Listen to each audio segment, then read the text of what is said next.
কল্পনা করুন এক রাজত্ব, যেখানে মানুষের পাশাপাশি জিন এবং পাখিরাও এক নেতার অধীনে কাজ করছে। এক এমন সাম্রাজ্য যার শক্তি, শৃঙ্খলা ও প্রজ্ঞা ইতিহাসে অনন্য।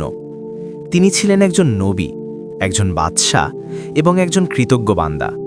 তিনি হলেন সুলাইমান আলাইহিসসালাম। কিন্তু আজ আমরা তার রাজত্বের বিশালতা নয়, তার হৃদয়ের নম্রতা নিয়ে কথা বলবো। কারণ একদিন তিনি তার পুরো সেনাবাহিনী থামিয়ে দিয়েছিলেন শুধু একটি ক্ষুদ্র পিঁপড়ার জন্য।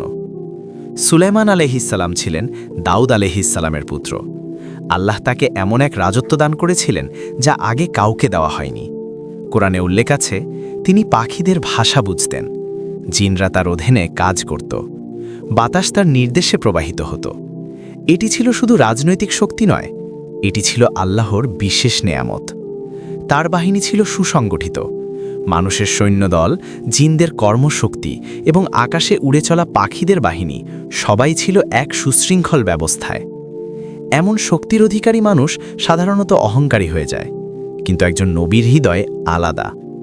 একদিন তার বিশাল বাহিনী অগ্রসর হচ্ছিল, ধুলোমাখা মরুভূমির পথ, সৈন্যদের পদধ্বনি, আকাশে পাখিদের ছায়া। তারা পৌঁছালো এক উপত্যকায়। এটি ছিল পিঁপড়াদের আবাসস্থল।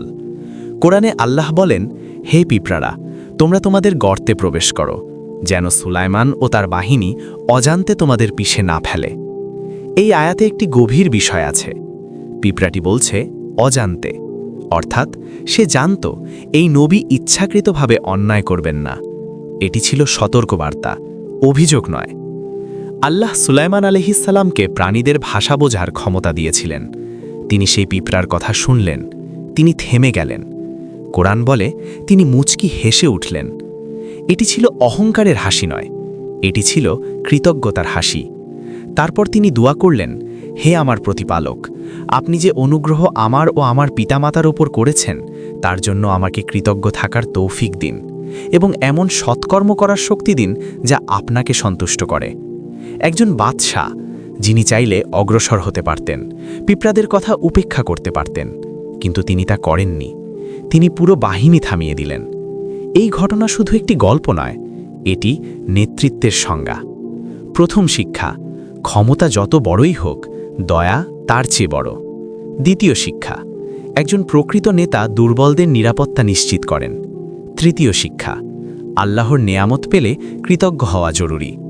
সুলাইমান আলাইহিসসালাম শক্তির প্রদর্শন করেননি, তিনি নম্রতার উদাহরণ স্থাপন করেছেন।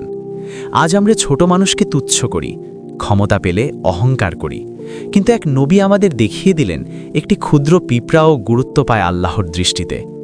ভাবুন তো, এক বিশাল সেনাবাহিনী, আর তার সামনে দাঁড়িয়ে আছে ক্ষুদ্র প্রাণীদের জীবন। একটি সিদ্ধান্তই পার্থক্য গড়ে দেয়, অহংকার নাকি দয়া। সুলাইমান আলাইহিসসালাম দয়া বেছে নিয়েছিলেন। এটাই নবীদের পথ, এটাই ইসলামের শিক্ষা। ক্ষমতার চেয়ে দয়া বড়, শক্তির চেয়ে নম্রতা সুন্দর।